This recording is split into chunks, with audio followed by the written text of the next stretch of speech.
इस वक्त हमारे साथ एक ऐसे किसान जुड़े हुए हैं जिन्होंने कि मशरूम को एक इंडस्ट्री का रूप दिया हुआ है और जो है बहुत ही बड़ी मात्रा में मशरूम को का उत्पादन करते हैं और ये मार्केट में भी इनकी इतनी अच्छी पकड़ है कि ये जो है बड़े बड़े मार्केट में भी मशरूम को सप्लाई करते हैं। तो सबसे पहले हम इनका थोड़ा इंट्रोडक्शन जानेंगे कि ये इनका थोड़ा जो इंट्रोडक्शन है ये खुद से दें। नमस्कार सर, मेरा नाम प्रीतम है और मैं भागलपुर बिहार से हूँ और यहाँ पे मशरूम का काम सर मैं पिछले 2 साल से कर रहा हूँ। तो ये आप जो है कि लगभग कितने ज़मीन पे मशरूम की खेती कर रहे हैं? ये 14,000 स्क्वायर फीट है सर। लगभग 14,000 का। जी, जी। ये अपना ज़मीन है या फिर अपने लीज पे? नहीं, ये लीज पर है सर। ये लीज पे ले रखा है। तो ये बटन मशरूम का फार्मिंग करते हैं इसमें? जी, जी। तो ये बताइए कि थोड़ा सा प्रोसेस ये बताइए, जो दिख रहा है कि भूसा वगैरह आप जो है ये इसका प्रोसेस क्या होता है स्टार्टिंग में थोड़ा सा? शुरुआत में गेहूँ के भूसा को हम लोग पहले भिंगाते हैं। गेहूँ के भूसा? और हाँ, देख लेते हैं कि अब ये हमारा सफिशिएंट हो गया है, भींग गया है। तो उसके बाद आप देखेंगे इस तरफ में हमारा चिकन मैन्योर वगैरह रखा हुआ है, ये देख रहे हैं आप, ये है। फिर उस साइड में जिप्सम है, चोकर है और ये 2-4 और चीज़ें मिलती है, वो सब मिला करके फिर इसको जो है कि प्रोसेस किया जाता है। लंबे टाइम तक बाहर रखा जाता है। इसका अल्टरनेट 1 डेज के बाद जो है कि इसको पलटी किया जाता है, उसमें चेक किया जाता है कि हाँ हमारा भूसा तैयार हो रहा है या नहीं हो रहा है। वहाँ से फिर निकालने के बाद आप ये देख रहे हैं, इसको बोलते हैं फेज 2। हमारे पास फेज 1 नहीं है तो हम फेज 2 से ही फेज 1 का काम बाहर ले लेते हैं, फेज 2 का काम इसमें करते हैं। तो इसमें जो है फिर ये सारा चीज़ बनने के बाद इसमें पास्चराइज्ड होने के लिए चला आएगा। अच्छा, इसमें जी। तो आइए मैं दिखाता हूँ आपको। अभी तो इसमें बहुत सारा वर्क चल रहा है, सामान रखा हुआ है, ये खाली हो जाएगा। अच्छा, ये जो आप देख रहे हैं फिर ये खाली हो जाएगा। अभी एक्चुअली इसका रंग का काम चल रहा था, इसलिए कुछ सामान है इसमें रखा हुआ है, फिर ये बाहर आ जाएगा। तो मतलब ये जो आप यहाँ पे कंपोस्ट तैयार करेंगे वो फिर इसमें आएगा जी। सेकंड स्टेज में? पहला स्टेज बाहर का हो गया, दूसरा स्टेज सर फिर यहाँ का आएगा। तो पहले स्टेज में थोड़ा सा ये बता दीजिए कि इसमें करते क्या क्या है, जैसे कि आपने भूसा कहीं से मंगाया जी, उसके बाद फिर प्रोसेसिंग में क्या क्या करते हैं थोड़ा सा? प्रोसेसिंग में सर देखिए, आपको मैंने अभी ये मुर्गी बीट दिखाया ना, फिर उधर जिप्सम दिखाया, चोकर वगैरह, ये सभी चीजें जो रॉ मटेरियल है इन सभी को मिला करके इसमें फिर इसका स्टेक बना दिया जाता है। एक लंबा सा फिर लाइन बनेगा और उसको हर एक दिन के बाद एक दिन जो है वो पलटी किया जाता है। अच्छा। उसमें ये देखा जाता है कि हमारा भूसा जो हो प्रोसेस हो रहा है या नहीं हो रहा है, वो सारा मटेरियल मिल रहा है तो कितना टाइम लगेगा उसको तैयार होने में। उसमें कुछ टेम्परेचर वगैरह देखा जाता है कि कितना टेम्परेचर तक हमारा टेम्परेचर जाना चाहिए जिससे कि हमारा खाद तैयार होता है। तो एक्चुअली ये सारा चीज जो है हमारे ग्रोवर साहब है वो देखते हैं। अच्छा। हाँ, और फिर यहाँ से होने के बाद दूसरा जो रोल आता है वो रोल आता है इसका। अच्छा। वहां से निकलने के बाद सेकंड स्टेज आता है इधर के लिए। फिर यहाँ आके वो लमसम 7 से 10 दिन रहता है जरूरत के हिसाब से कि यहाँ कितना टेम्परेचर तक उसको लेके जाना है, कितना नहीं लेके जाना है।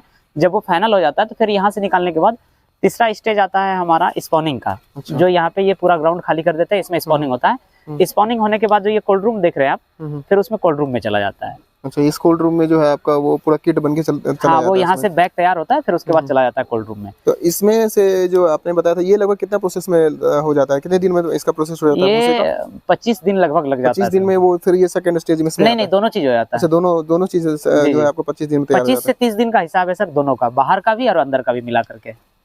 और फिर इसके बारे में आपने ये भी बताया था कि ये एग्जॉस्ट कहीं इसका निकलता है? हाँ, एक्चुअली इसमें सर जो ना ये लगा हुआ रहता है, पीछे ब्लोअर लगा हुआ रहता है। अच्छा, अच्छा। तो आप नीचे से देख रहे हैं कि जब ब्लोअर चलता है तो नीचे से हवा वो बाहर फेंकता है। अच्छा। और ऊपर वहाँ पे थोड़ा भी ढक गया है, वो एक छोटा सा चेम्बर बना हुआ है इसी के तरह, जैसे ये है ना यहाँ पे, इसके तरह वहाँ बना हो, तो वो हवा फिर पीछे से सक कर लिया जाता है। अच्छा। ऐसे अमोनिया रिलीज होने के लिए इसको लगाया गया यहाँ पे बाहर में। उसको जरूरत के हिसाब से ग्रोवर अपना देखते रहते हैं कि कब खोलना है, कब बंद करना है।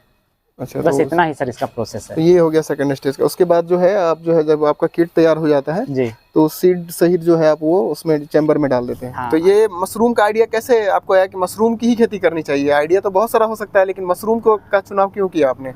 एक्चुअली सर 2016 में मैं जब जॉब में था तो मेरा एक भाई है, मेरा जो कि सबौर एग्रीकल्चर कॉलेज में केवीके में रहता था, और वो वहाँ पे केवीके में जो ऑयस्टर मशरूम उगाया जाता था या बटन मशरूम उगाया जाता था, तो वो वहाँ से ला करके हम लोगों को घर पे देता था खाने के लिए। अच्छा, अच्छा। तो उस समय नौकरी के दरमियान पहले से ही विचार था कि कुछ अलग करना है, नौकरी को नहीं करना है। तो आइडिया चल रहा था, सोच रहे थे कि क्या करना है क्या करना है। तो मशरूम को जब कंटिन्यू खाने में यूज करना शुरू किए तो फिर लगा कि नहीं, चलो मशरूम पे ही मार्केट करना चाहिए, मशरूम के ही विषय में जानकारी लेना चाहिए। तो फिर घूम फिर के सारे चीज़ों को जानने के बाद लगा कि नहीं, मशरूम को ही मशरूम के ही क्षेत्र में मतलब आना चाहिए व्यापार में। तो फिर सर हम जॉब को छोड़ करके फिर मशरूम के लाइन में आ गए। तो आपको मतलब उस टाइम में लगा कि ये स्टेबिलिटी है इस बिजनेस में, इसलिए जो है आपने वो जॉब छोड़ के यहाँ पे जो है इसको स्विच किया, मतलब जी बिल्कुल सर, क्योंकि उस समय बिहार में फार्म ही कितने थे। अच्छा। और जो भी थे तो वो पटना साइड थे, बाहर थे, इधर लोकल में कहीं थे नहीं। और जो भी यहाँ पे लोकल में था तो वो अपने हिसाब से अपना मार्केटिंग करते थे। तो मुझे भी लगा कि मुझे एक अच्छा अपॉर्चुनिटी है मशरूम के क्षेत्र में काम करने का। तो कौन कौन सा मशरूम ऐसे आप उगाते हैं? सर देखिए, बेसिक मैं 2 ही मशरूम का काम करता हूँ। पहला जो आप देख रहे हैं इसको बटन मशरूम बोलते हैं, और एक जो छाता वाला होता है जिसको डिंगरी भी बोलते हैं और इंग्लिश में ऑयस्टर भी बोलते हैं, वो करते हैं। वो सिर्फ सीजन करते हैं। और बटन मशरूम जो है ये आप देख रहे हैं, इसको हम 365 दिन करते हैं सर। तो ये बटन मशरूम का सालों भर जो है आप जो है ये खेती करते हैं, तो ये टेम्परेचर वगैरह कैसे मेंटेन करते हैं और कितना टेम्परेचर चाहिए होता है? ये हमारा एसी यूनिट है, कंट्रोल यूनिट है यहाँ पे, इसलिए हम 365 दिन कर पाते हैं। अच्छा। और ऑयस्टर मशरूम जो होता है वो हम सीजनल करते हैं, सिर्फ ठंड का जो मौसम आता है उसमें करते हैं। तो इस एसी यूनिट को मेंटेन करने के लिए मतलब क्या क्या करते हैं आप? एसी यूनिट को सर मेंटेन करने के लिए स्वाभाविक है कि नाम ही जैसा है, आप एसी देख रहे हैं, तो एसी से ही टेम्परेचर को मेंटेन करते हैं। इसमें एसी लगा हुआ है। अच्छा, तो मतलब ये जो जगह है जो ये, तो इसके लिए एसी का जो रिक्वायरमेंट होगा तो जगह के हिसाब से होगा। जैसे ये कितने स्क्वायर फीट का जगह है? ये है एक्चुअली सर, ये 30 फुट लंबा है। अच्छा। 15 फुट ऊंचा है, 17 फुट चौड़ा है। अच्छा। तो उसके हिसाब से इसमें जो बैग की कैपेसिटी बनती है उस कैपेसिटी के हिसाब से एसी लगता है। अच्छा। हाँ। तो ये एसी अभी मतलब कितने टन का लगा हुआ है इसमें? अभी इसमें सर एसी लगा हुआ है हमारा 3.5 टन का, उसके अकॉर्डिंग हम इसमें 650 बैग लेते हैं। तो ये आपने एक यूनिट बताया, इस तरह का कितना यूनिट है? ये इस तरह का मेरा सर टोटल अभी जो है करंट में 4 यूनिट है। 4 यूनिट आपका है जो कि 365 दिन रन करता है। हाँ। इसमें प्रोडक्शन लगभग कितना होता है? देखिए सर, एक रूम से जो है ना, एक रूम से हम लगभग 1200 केजी मशरूम ले लेते हैं। एक सीजन में बात करें? नहीं, एक सीजन में नहीं, 25 से 30 दिन के अंदर में। अच्छा, 25 से 30 दिन में आप जो है 1200 केजी मशरूम तोड़ते हैं जी। और अगर पूरे साल में अगर हम निकालें कर लिया कुछ एवरेज, अगर तो एवरेज उसी को कैलकुलेट कर लीजिए। 1200 किलो के हिसाब से 1200 किलो जो है हमारा, वो मशरूम आपका आ जाता है 25 से 30 दिन के अंदर में। मतलब 14-15 हजार केजी जो है लगभग जो है फ्राई कर लेते हैं, वो उतना आ जाता है ये पूरे साल। बीच में थोड़ा सा गैप रहता है, क्योंकि जब मशरूम भरते हैं, नहीं उसमें क्या होता है सर कि एक चीज बोलना हम मिस्टेक कर गए। जैसे ये है अभी, तो इसको अल्टरनेट लेके चलना पड़ता है हमको। अच्छा। अल्टरनेट क्या होता है कि 30 दिन हमारा तो खाद बनने में लग जाता है, 22 से 25 दिन लग जाता है खाद बनने में। अच्छा। तो खाद बन करके खाद बनने के दरमियान क्या होता है, खाद बन रहा है उधर और इधर मशरूम फर गया, तो इसको हम क्या करते हैं, निकाल करके खाली कर लेते हैं। खाली करके 3 से 4 दिन का रूम को रेस्ट दे देते हैं साफ सफाई के लिए। उसके बाद फिर कंपोस्ट इसमें भरते हैं। कंपोस्ट भरने के बाद तब जाकर के फिर आपका 35 से 40 दिन में फिर मशरूम निकलना शुरू होता है। अच्छा। हाँ, इस तरह से होता है। ये टेम्परेचर क्या मेंटेन करना होता है इसमें? देखिए, शुरुआत में जब बैग भरते तो उस समय 25 डिग्री तक, 22 से 25 डिग्री रहता है। अच्छा। और जब मशरूम निकलने लगता है उस समय फिर इसको 16 से 18 डिग्री हम लोग करते हैं। 14 से 18 डिग्री। तो टेम्परेचर मशीन भी आपने रखा होगा? वो एसी है सर, एसी में ही हम लोग एसी का टेम्परेचर हम लोगों को तय करना पड़ता है। ग्रोवर जो है हमारे वो तय करते हैं कि हमको 16 रखना है, 14 रखना है, 18 रखना है, वो देखते हैं। तो ये मतलब अभी जो ठंडी का मौसम आने वाला है तो उसमें तो आपका जो है टेम्परेचर जो है उस समय तो बहुत कम एसी का जरूरत पड़ता होगा? जी बिल्कुल। जब बाहर का वेदर आपका पूरा ठंड हो जाता है तो उस समय एसी कम चलता है। अच्छा जी। तो ये इसका जो है उत्पादन, मतलब ये अपने जो कुछ कठिनाइयाँ आई होंगी जो आपने सोचा, जो कि स्टार्टअप था ये आपका जिस टाइम में जो आपने स्टार्ट किया, तो उसमें क्या क्या प्रॉब्लम्स आई होंगी जो कि आपको नए लोग अगर करना चाहे तो उनको भी फेस करनी पड़ सकती है? देखिए सर, मशरूम एक ऐसा चीज़ है ना, इसके लिए आपको 4 चीज़ें जो बेसिक होती है ना वो चाहिए होती है। सबसे पहले नॉलेज, दूसरा पैसेंस, तीसरा मनी और चौथा मशरूम उगा तो लिए, बेचना कहाँ है? मार्केट। ये 4 चीज़ों की बहुत ज़रूरत है। अगर ये 4 चीज़ें नहीं है तो आप मशरूम तो छोड़ दीजिए, किसी भी चीज़ का मार्केटिंग नहीं ये तो ऑलमोस्ट हर चीज़ों का जो है मतलब ये बेसिक क्राइटेरिया है सर। इसलिए ज़रूरत है क्योंकि ये भी एक फंगस है, पता नहीं कब आपका कैसा कंडीशन रहेगा नहीं रहेगा, कहना मुश्किल होता है। कभी नुकसान भी दे देता है, कभी कंपोस्ट खराब भी हो जाता है। ऐसे तो अभी तक ऐसा कोई दिक्कत नहीं हुआ है, क्योंकि जो हमारे टेक्निकल हैंड है, जो ग्रोवर हैं, वो इतने मैच्योर्ड हैं, इतना नॉलेज वाले हैं वो, कि किसी भी तरह का परेशानी आने से पहले ही हमको बता देते हैं कि इसमें क्या करना है नहीं करना है, ताकि हमारा नुकसान कम से कम हो पाए। अच्छा, थोड़ा सा प्रोसीजर, एक तो वीडियो मैं बनाऊंगा इसमें कि जो इसमें कि पूरा की प्रोसीजर हो कि मशरूम किस तरह से उगाया जाएगा, स्टार्टिंग से लेके आखिरी तक का प्रोसीजर, थोड़ा सा प्रोसीजर, लेकिन आप बता दीजिए कि इसमें करना क्या क्या होता है स्टार्टिंग से लेके लास्ट तक, थोड़ा सा। देखिए सर, पहला क्या होता है ना, जो गेहूं का भूसा होता है ना, जिसको बीट स्ट्रॉ बोलते हैं, पहले वो हम लोग कलेक्शन करते हैं किसानों से। फिर उसके बाद वो जो मैंने आपको बाहर में प्लेटफॉर्म दिखाया था, अच्छा। उस पे उसको नीचे में सारे को डाल देते हैं। एक लेयर इतना ऊंचाई लेते हैं, कम से कम 3 फुट का ऊंचाई लेते हैं। अच्छा। उसके बाद उसको लगातार 3 से 4 दिन 5 दिन तक भी पानी से भिगाया जाता है, जरूरत के हिसाब से कि और भिगाना चाहिए या नहीं चाहिए। फिर उसके बाद कटिंग होती है, फिर उसमें आपका रॉ मटेरियल मिलता है, मुर्गी का बीट हो गया जैसे में, फिर आपका थोड़ा बहुत मात्रा में यूरिया हो गया, अमोनियम सल्फेट हो गया, फिर नीम का खल्ली हो गया, या तो जाकर के आपका बहुत सारे लोग अलग अलग तरह का प्रोसीजर यूज करते हैं। कोई नीम की खल्ली भी डालते हैं, कोई सरसों का भी खल्ली डालते हैं, कोई आपका जो रुई होता है जिसको हम लोग बोलते हैं वहाँ जो ज़्यादातर हरियाणा वगैरह में यूज होता है, बिनौला खल बोलते हैं जिसको, वो यूज करते हैं। फिर आपका जो गाय वगैरह को चोकर खिलाते हैं, गेहूं का जो चोकर होता है वो डाला जाता है। फिर आपका जिप्सम मिलाया जाता है, और बाद में ऊपर से फिर ये कोकोपीट जो देख रहे हैं नारियल का बुरादा, ये तो बाद में केसिंग के लिए काम आता है। लेकिन वहाँ पे बाहर में ये सारी चीज़ों को क्या हो जाता है ना, मिक्स किया जाता है। मिक्स करके हर 1 दिन के बाद अल्टरनेट उसकी पलटाई की जाती है। अच्छा। ठीक है। फिर पलटाई करने के बाद वो जो बंकर आपने देखा फेस 2, उसमें फिर डालते हैं उसको पास्चराइज्ड होने के लिए। 8 से 10 दिन का वो टाइम लगता है उधर पास्चराइज्ड होने के लिए। वहाँ से पास्चराइज्ड होने के बाद फिर स्पॉनिंग किया जाता है, इसको बिजाई बोलते हैं हिंदी में।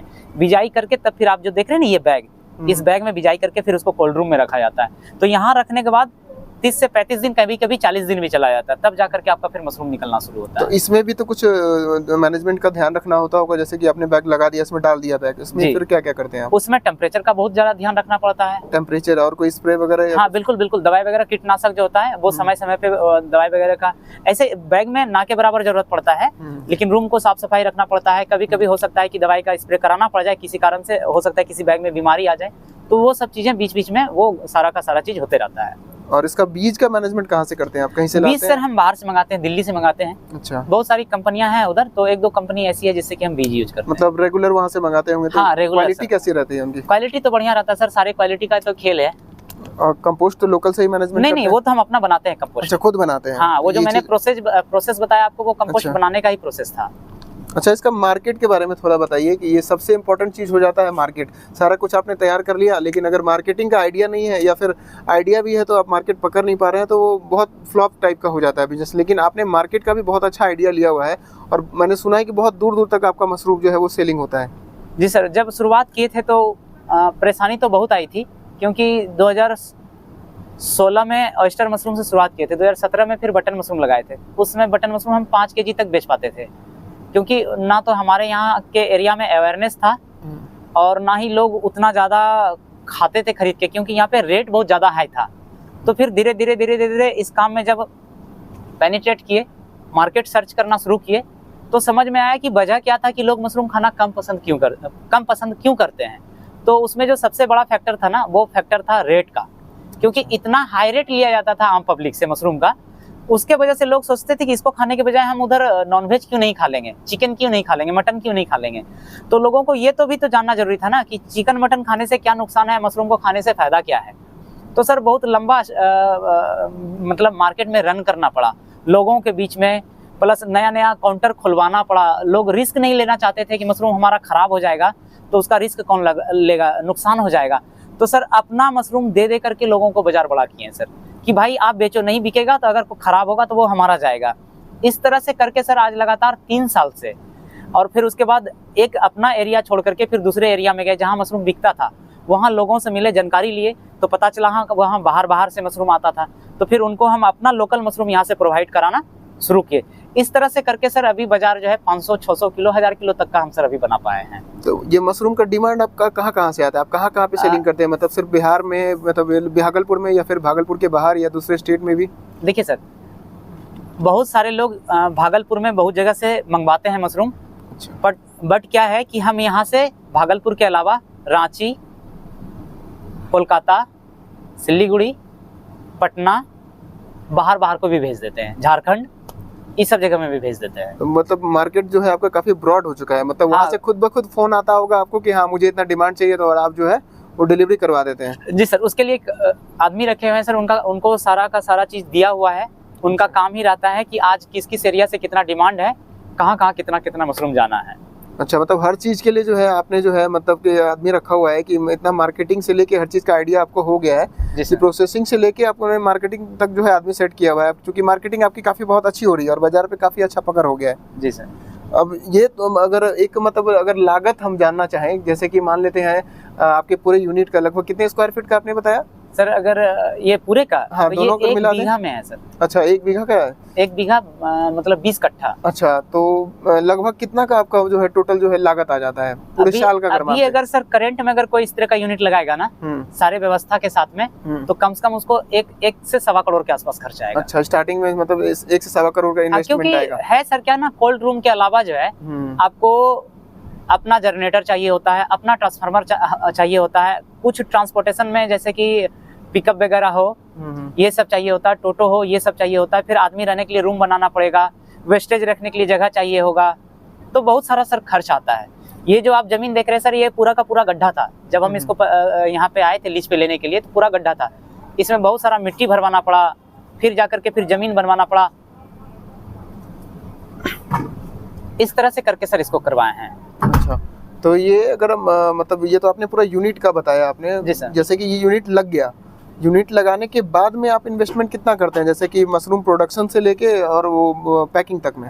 नहीं अभी जो मैंने आपको कॉस्ट बताया ना हाँ। इसमें आपका कम से कम 2 बार का मशरूम भी निकल जाएगा। अच्छा। वो सारा कॉस्ट मैंने आपको शुरुआत का जोड़ करके बताया सर। हाँ नहीं अगर पैकेट वाइज मानते हैं जैसे कि आप ये पैकेट तैयार करते हैं। अच्छा। तो पैकेट में मतलब 1 पैकेट ही अगर लेते हैं, 1 पैकेट को लगभग तैयार करने में कितना खर्चा आ जाता है? देखिए सर ये समय के हिसाब से ना इसका रेट घटता पड़ता है। हाँ, एक एवरेज मान के चलिए, एक एवरेज मान के चलिए 100 से लेकर 80 से लेकर के 120 के बीच में भागता है ये। 100 से 120 रुपए में आपका पैकेट तैयार हो जाता है? 80 से 120 के बीच। 80 से 120 में ये डिपेंडेंसी पड़ जाती है सर कि कभी भूसा जो है ना 4 रुपया भी किलो मिलने लगता है, तो कभी भूसा 12 रुपया केजी भी खरीदते हैं सर, वो भी हो जाता है।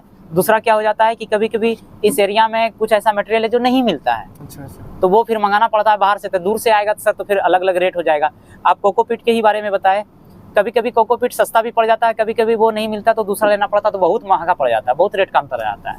तो ये सब चीजें हैं सर। और मतलब 1 पैकेट का जैसे आपने बताया कि 80 से 100 रुपए, 80 से 120 रुपए, 80 से 120 पड़ जाता है। प्रोडक्शन की बात करें तो 1 पैकेट से लगभग कितना हो सकता है? 1 पैकेट से सर मैक्सिमम जो जाता है वो 2 केजी तक चला जाता है, या तो 1 केजी 800 ग्राम तक जाता है, कभी कभी 1.5 केजी तक भी ले सकते हैं, लेते हैं। तो 1 केजी 800 ग्राम जो है एक एवरेज मान सकते हैं? हाँ 1 केजी 800 ग्राम, 1 केजी 600 ग्राम आप एवरेज लेके उसका रेट जो है क्या होता है यहाँ से? सर देखिए इसका 2 तरह का रेट होता है। हम लोग क्या करते हैं ना 150 रुपया में हम लोग यहाँ पे दे देते हैं। अच्छा 150 रुपया? हाँ, यहाँ से फिर बाद बाकी सारे पार्टी जिनको जहाँ जहाँ जाना होता है वहाँ पर से उनका अलग सा रेट लगता है, भाड़ा वगैरह जो भी होता है वो पार्टी का लगता है, हम उनको 150 रुपया में यहाँ पे दे देते हैं। तो इस तरह के कितने पैकेट लगभग आपके पूरे यूनिट में लगभग आपके लगे होंगे, लग जाते हैं 1 साल भर में? 1 साल में? हाँ 1 साल में। 1 साल में तो सर वो कैलकुलेट करना पड़ेगा आपको, लेकिन जो हम मंथ टू मंथ भरते हैं, एक बार में हम इसमें बैग भरते हैं 650 से लेकर के 750। 650 से 750 सिर्फ एक हॉल की बात कर रहे हैं? एक रूम की। हाँ एक रूम में 650-700। हाँ, और ऐसा 4 रूम आपने बताया? हाँ तो ये सर छोटा यूनिट है हमारा, तो पैरेलल हम 2-2 यूनिट 2-2 रूम लेके चलते हैं, 2 रूम को एक साथ लेते हैं, 2 रूम को एक साथ। अच्छा तो कुल मिला के 2400-2500 पैकेट? हाँ 2500 के आसपास, 3000 के आसपास जो पैकेट जो मतलब वो पर साल का बता रहे हैं या? नहीं हर मंथ में, जैसे ये अभी खाली होगा फिर अगले मंथ में ये उतना ही बैग भराएगा, तो इसको 2 भाग में बांट दीजिए। एक बार में आप भर दीजिए 1500 बैग भर दीजिए, 1400 से 1500 बैग भर दीजिए एक बार में। एक मंथ में 2 रूम एक साथ चलता है तो एक बार में दोनों रूम भरते हैं, तो 1400-1500 के आसपास बैग आ जाता है। 1400-1500 मतलब दोनों मिला के? हाँ दोनों रूम मिला के। तो ये मतलब हर महीने आप 1500 बैग भरते हैं? हर महीने। तो अब अगर बात करें आपको मतलब अगर पूरा खर्चा अगर निकाल दिया जाए तो टर्नओवर लगभग साल का कितना हो सकता है आपका? टोटल का या सर सिर्फ कंपोस्ट? नहीं टोटल का ही अगर बात करते हैं। टोटल का? हाँ। तो टोटल का सर आप जो ऐसे ही आपको हम बता ही दिए कि अगर 1400 ही बैग पे अगर हम लोग चलेंगे और एवरेज 1.8 केजी ही लेके चलते हैं तो उसको आप महीना से गुना करके निकाल सकते हैं कि 25 से 30 दिन में कितना निकला, उसको फिर 150 से आप गुना कर दीजिए। अच्छा मतलब कि अगर जो आपने बताया कि 80 से 100 रुपए जो इसमें खर्च आता है पैकेट में, उसमें लेबर कॉस्ट इंक्लूड करके बताया? वो सब कुछ जोड़ जाड़ के, पैकिंग वगैरह सारा चीज जोड़ के, तो बाद में जो हमारा स्टाफ यहाँ पे रहता है उसका अलग सा खर्च आता है। अच्छा तो वो अलग है। तो 100 रुपए मान लेते हैं एक पैकेट? हाँ, आप एवरेज लेके चल सकते हैं। हाँ, और 1.5 दूना 300 मतलब 200 रुपए पर पैकेट बचाया जा सकता है। उस हिसाब से सर बचत हो जाता है 200 रुपए के हिसाब से। थोड़ा सा अपना यूनिट भी दिखा दीजिए, अगर वो एसी यूनिट अगर यहाँ से दिख पाए तो ठीक है। एसी सर एक्चुअली ऊपर है। अच्छा ऊपर लगा हुआ है, तो आपको ऊपर जाना पड़ेगा, उस पर चढ़ना पड़ेगा। ठीक है, थोड़ा किस तरह से आप एसी का इसमें इस्तेमाल करते हैं आइए, और कैसे ये वर्क करता है? ये जो आप देख रहे हैं ना सर, ये एयर डक्ट है। अच्छा हाँ, ये एसी के फैन से निकाला जाता है इसको। अच्छा, एसी के फैन से जो कूलिंग हवा आ रही है, ठंडी हवा आ रही है, जी जी, वो आपने इस प्लास्टिक से एयर डक्ट बनाया हुआ है। हाँ हाँ, और बीच बीच में ये आपने होल किया हुआ है? होल, ताकि ये एयर जो है, अच्छा, एयर का सर्कुलेशन चारों तरफ, अच्छा, एयर का सर्कुलेशन जो है मतलब चारों तरफ जो है मशरूम में होते रहे, जी, और जी, जो है टेम्परेचर जो है बराबर मात्रा में सब जगह से फैले। मिलता रहे। ये सर एसी है। ये आप देख सकते हैं यहाँ पे किस तरह से एसी लगा हुआ है, और इन्होंने जो है ये प्लास्टिक का जो है एक गुंबद नुमा बनाया हुआ है। इसमें क्या है, एयर डक्ट बोलते हैं, एयर डक्ट इन्होंने बनाया हुआ है, और हर जगह पे अलग अलग जगह पे ये छिद्र किया हुआ है, जैसे कि आप देख सकते हैं। इससे क्या होता है कि जो आपका हवा है, ठंडी हवा हर जगह जो है वो फैलती है पूरे रूम में, और जो है ये मशरूम प्रोडक्शन के लिए जो है काफ़ी बढ़िया होता है, क्योंकि जो है जो टेम्परेचर हर जगह लगभग बराबर मात्रा में फैलती है। ये इसका मेन जो है ऑब्जेक्ट है कि जो टेम्परेचर है आपका वो बराबर रहे सब जगह। जी जी, ठीक है, तो ये आपने एसी यूनिट, ये आपका दूसरा यूनिट है। हाँ। इस तरह के आप 4 यूनिट जो है यहाँ पे टोटल लगा इस तरह के, से 4 यूनिट, टोटल इस तरह का 4 यूनिट आप लगा के कर रहे हैं। अब ये जो है हम आपको पैकिंग वाले यूनिट पे लेके आए हैं। यहाँ पे देख सकते हैं कि बटन मशरूम की पैकिंग जो है ये किस तरह से करवाते हैं, और मार्केट जो है यहाँ से अलग अलग जगह पे सप्लाई होता है। थोड़ा बताइए और कैसे कैसे जो है पैकिंग करवाते हैं, और थोड़ा दिखाइए व्यूअर्स को। एक्चुअली सर ये पैनेट पैकिंग है। 2 तरह से पैकिंग होती है। ये जो आप कंटेनर में देख रहे हैं इसको पैनेट पैकिंग बोलते हैं। और फिर आ जाइए सर, आपको मैं दिखाता हूँ। लूज वाला है क्या कुछ? हाँ, और ये जो देख रहे हैं सर इसको पीपी पैकिंग बोलते हैं। अच्छा, थोड़ा सा रेट का अंतर आ जाता है। क्या पैकिंग का आपको डिफरेंस पड़ जाता है दोनों में? एक्चुअली 10 से 15 रुपये का हिसाब आता है। अगर क्वांटिटी ज़्यादा रहता है तो 10 रुपये पड़ता है, अगर क्वांटिटी कम रहता है तो अंतर आ जाता है। मतलब अगर 1 kg की बात करें, या फिर आपका जो पैकिंग है, कितने का पैकेट आता है? ये पैकेट जो आपने उठाया हुआ है वो कितने ये ग्राम तो 200 ग्राम का है। तो इसमें लगभग कितना खर्चा जाता है एक पैकेट की अगर बात करें तो? एक पैकेट पे जो खर्च आता है, हाँ, एक्चुअली सर देखिए ये पीपी पन्नी है, ये अच्छा। तो सस्ता आता है, और वो जो आप देख रहे हैं वो कंटेनर है। अच्छा, तो वो तो कॉस्ट आता है, क्योंकि उसके साथ में जो देखें आप ये फिल्म रोल देख रहे हैं ना, ये फिल्म रोल लगता है। तो इसमें थोड़ा सा प्रोसेस अलग आ जाता है, उसका क्वालिटी भी मशरूम का जो होता है वो अंतर आ जाता है। अच्छा, अच्छा, ये चीजें हैं। और मैं आपको दिखा देता हूँ। पहले ये कट करके यूनिट से इस तरह से आता है, उसके बाद जा करके इसमें फिल्म रोल से उसको पैक किया जाता है। अच्छा, ये कंटेनर में पहले आप पैक करते हैं? हाँ, मतलब उसमें ग्रेडिंग वगैरह भी करते हैं क्या, बड़ा छोटा या हाँ, ये ग्रेडिंग भी होता है। अच्छा। ये यहाँ पे अभी ग्रेडिंग होगा बैठ करके। अच्छा, फिर ग्रेडिंग करके वहां से उसके बाद जो है आप इस कंटेनर में डालते हैं और इससे सील करते हैं आप। ये हाँ, जो प्लास्टिक उससे आप ऊपर दिखा से रहे हैं, उसको फिल्म रोल से कवर कर दिया अच्छा, जाता फिलिंग है। राउंड से कवर करते हैं। जी, वो जी। चिपकता कैसे है? उसको ये है ना, ये जो देख रहे हैं ना, ये यहाँ से क्या होता है, इसको टान करके इसके ऊपर से उसको ऐसे पहना करके लॉक कर दिया जाता है। जैसे आप यहाँ देखें, वहाँ से खींचा जाएगा, वो खुद चिपक जाता है। हाँ, ये जो होता है ना, इतना होता है कि इसको जैसे ही टाना जाएगा और छोड़ने के बाद ये उसमें चिपक जाता है। इसकी मशीन भी आती है सर पैकिंग करने की। हमारी मशीन अभी आई नहीं है, ऑर्डर लग गया है, अब जो आ जाए 2-4 दिन में। ये है सर। इसमें क्या है कि इसको वो जो आप देख रहे हैं एक हीटर आता है, तो उसमें इसको गर्म करके हीट करके उसके बाद इसको चिपका दिया जाता है। तो ये ऐसे ही पैकेट में हाँ, हो जाता है। ऐसे ही पैकेट बनता है। और दोनों के प्राइसिंग में क्या डिफरेंस रहता है? 15 से सर 10 से 15 रुपया, 12 रुपया का 10 से 15 रुपए का अंतर आता है, लेकिन हाँ इसमें इसकी लाइफ ज्यादा होगी जो आप दिखा रहे हैं। ये जो कंटेनर आप देख रहे हैं ना, जब ये ज्यादा दूरी भेजना होता है तो हम लोग कंटेनर में पैक करते हैं। आज जो लोकल दूरी के लिए जाता है 10 किलोमीटर 50 किलोमीटर तक में, अच्छा, तो उसके लिए वो पीपी पैकिंग करते हैं हम लोग। अच्छा, तो ये कंटेनर में कितने दिनों तक रह सकता है? देखिए ऐसे अगर लाइव देखा जाए सर तो 3 से 4 दिन तो दोनों रहते हैं। अच्छा, अच्छा। लेकिन अगर दूर कहीं भेजना हो, आपको ज्यादा दूर भेजना हो, तो कंटेनर में पैक करते हैं। तो उसमें अगर 24 घंटा भी सफर में चला जाता है तो वो माल सही सलामत चला जाता है। और लूज वाले भेजने में क्या होता है कि वो थोड़ा गड़बड़ा जाता है, लाल पड़ जाता है। और कभी कभी क्या होता है कि अगर टेम्परेचर इसके अंदर में, कार्टून के अंदर में बढ़ जाता है तो उसका गिल्स भी खुल जाता है। आपको हम बताते हैं कि गिल्स जिसको बोलते हैं हम लोग खुलना, वो कैसा होता है। इसमें बहुत ज्यादा मेहनत नहीं करना पड़ता है। मतलब वहाँ कोल्ड रूम से कट के निकला, बाहर में इसको पैक कर दिए। और ये जो कंटेनर देख रहे हैं, इस कंटेनर में सर एक्चुअली अंतर क्या होता है, पहले देखिए ये ग्रेडिंग, ये देख रहे हैं कि आप गिल्स खुल गया है। अच्छा। और ये देख रहे हैं ना, अभी गिल्स खुलने वाला है, खुला नहीं है। तो जैसे ही हम लोग कंटेनर को इसमें पन्नी में, पीपी में भरेंगे और वहाँ पे अगर टेम्परेचर बढ़ेगा ना तो ये खुल करके इस तरह का हो जाएगा। अच्छा, अच्छा। इससे बचाने के लिए इसको क्या करते हैं हम लोग, इसको ग्रेडिंग करने के लिए इसको हटा देते हैं और इसमें इस तरह से भरते हैं जिसका कि गिल्स नहीं खुला हो। अच्छा, अच्छा। तो पहला हुआ है कि क्वालिटी हो गया, ज्यादा हो गया। एक दूसरा, आप देख रहे हैं कि वहाँ पे एक आदमी है ना, उसको बैठ करके सारे को मशरूम को सीधा करता है। अच्छा, वो हो गया। दूसरा, जहाँ जहाँ भी गंदगी लगा रहता है तो हल्का हल्का रुई भी मारना पड़ता है साफ करने के लिए, वो होता है।